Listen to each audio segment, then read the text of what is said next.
خدي تعالى بحث دايك وبابت متكت انت أصل دا آدم وحواء عليهما الصلاة والسلام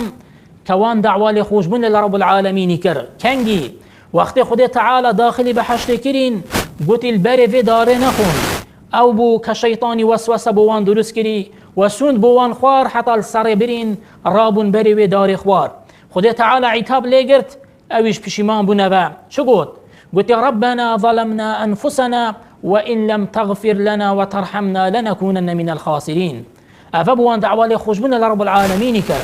قلت يا ربنا ظلمنا أنفسنا يا رب خدي ما ظلم لنفسا خوكر وإن لم تغفر لنا هكذا رحمة ما نبي وترحمنا رحمة ما نبي لما خوش نبي لنكونن من الخاسرين أم دلوان كسابين أويت خسارة مند ذا أفيا وان دعوة لخوش من لرب العالمين كر وإن لم تغفر لنا وترحمنا وتي يا رب خد هكذا المخوش نبي رحمة ما نبي أم دل خسارة من دابين